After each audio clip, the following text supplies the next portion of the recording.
Praise the lord. ప్రతిరోజు అనుదిన వాక్యం ద్వారా మీరెంతగానో బలపడుతున్నారని నేను ఆశిస్తున్నాను. అలాగే మీరు కనుక మన యూట్యూబ్ ఛానల్ని క్రొత్తగా వీక్షిస్తున్నట్లయితే మన యూట్యూబ్ ఛానల్ని సబ్స్క్రైబ్ చేయండి, ఇతరులకు షేర్ చేయండి.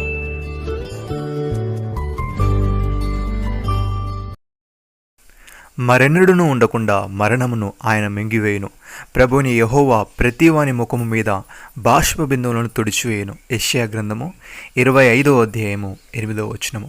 సహోదరి సహోదరులారా, పాపం చేసే ప్రతి ఒక్కరూ ఒక జీతాన్ని పొందుకుంటారు, అది మరణం. దేవుని సన్నిధి నుంచి శాశ్వతంగా దూరమై ఉండడమే మరణం అంటే. అయితే మరెన్నడూనూ ఉండకుండా ఆ మరణమును దేవుడు మింగివేయనని, ప్రభువైన యెహోవా ప్రతివాని ముఖం మీద బాష్ప బిందువు తుడిచివేయనని ఇక్కడ తెలియజేస్తున్నాడు. ప్రియమైన సహోదరి సహోదరులారా, మనుషుని ద్వారా మరణం వచ్చెను గనుక మనుషుని ద్వారానే మృతుల పునరుద్ధానము కలిగెను.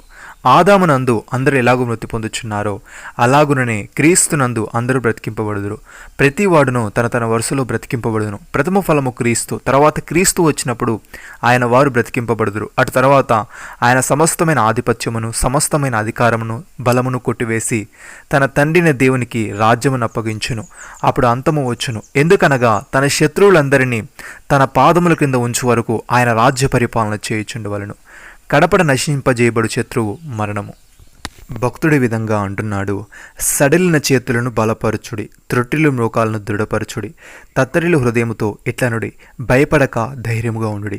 ప్రతిదండన చేయుటకు మీ దేవుడు వచ్చుచున్నాడు. ప్రతిదండనను దేవుడు చేయదగని ప్రతీకారమును ఆయన చేయును. ఆయన తానే వచ్చి మిమ్మల్ని రక్షించును. సహోదరి సహోదరులారా, మన క్రియలను బట్టి కాక తన స్వకీయ సంకల్పమును బట్టి అనాది కాలముననే క్రీస్తు యేసునందు మనకు అనుగ్రహింపబడినదియు, క్రీస్తు యేసును మన రక్షకుని ప్రత్యక్షత వలన బయలుపరచబడినదినైన తన కృపను బట్టి మనం రక్షించి పరిశుద్ధమైన పిలుపుతో ఆయన మనల్ని పిలిచెను. ఆ క్రీస్తు యేసు మరణమును నిరర్ధకము చేసి జీవమును అక్షయతను సువార్త వలన వెలుగులోనికి తెచ్చెను. ఆ సువార్త విషయంలో నేను ప్రకటించేవాడుగాను అపోస్తలుడుగాను బోధకుడుగాను నియమింపబడితిని.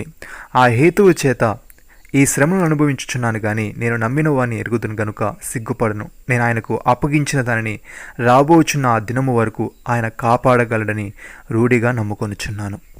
ప్రియమైన సహోదరి సహోదరులారా, ఏలే అనగా మనం నిరీక్షణ గలవారమే రక్షింపబడితిమి.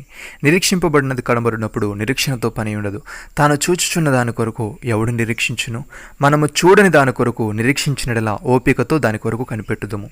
అటువలే ఆత్మయు మన బలహీనతను చూచి సహాయం చేయుచున్నాడు. ఏలేనగా మనం యుక్తముగా ఎలాగూ ప్రార్థన చేయవలనో మనకు తెలియదు, కానీ ఉచ్చరింపశక్యము కాని మూలుగులతో ఆ ఆత్మ తానే మన పక్షమున విజ్ఞాపనము చేయుచున్నాడు. మరియు హృదయములను పరిశోధించువాడు ఆత్మ యొక్క మనసు ఏదో ఎరుగును. ఏలైనగా ఆయన దేవుని చిత్త ప్రకారము పరిశుద్ధుల కొరకు విజ్ఞాపనము చేయుచున్నాడు. నమ్మిన వారు నాతో కలిసి ప్రార్థనలో ఏకీభవించండి. మమ్మల్ని మికిలిగా ప్రేమిస్తున్న మా ప్రియ పరలోకపు తండ్రి, మీరు మాకు ఇచ్చిన వాగ్దానమును బట్టి మీకు స్తోత్రములు. దేవా, మేము సడలిన చేతులను బలపరచుచు త్రొట్టిల మోకాలను దృఢపరచుచు తత్తరిలు హృదయముతో భయపడక ధైర్యముగా ఉండుడి. ప్రతిదండన చేయుటకై మీ దేవుడు వచ్చుచున్నాడు. ప్రతిదండన దేవుడు చేయదగిన ప్రతీకారమును ఆయన చేయునని, ఆయన వచ్చి తానే మిమ్మల్ని రక్షించునని తెలియజేసే వారముగా ఉంటకు సహాయము దయచేయమని, మేము నీకు అప్పగించిన దానిని రాబోచున్న దినము వరకు కాపాడగలవని రూఢిగా విశ్వసించి ధైర్యముతో నిరీక్షణతో ముందుకు సాగే వారముగా ఉన్నట్టుకు కృప చూపమని, మాలో ప్రతి వారి ముఖం మీద బాష్ప బిందువులను నీవే తుడిచివేయమని ప్రభువైన యేసు క్రీస్తు నామములో ప్రార్థిస్తున్నాము తండ్రి. ఆమేన్.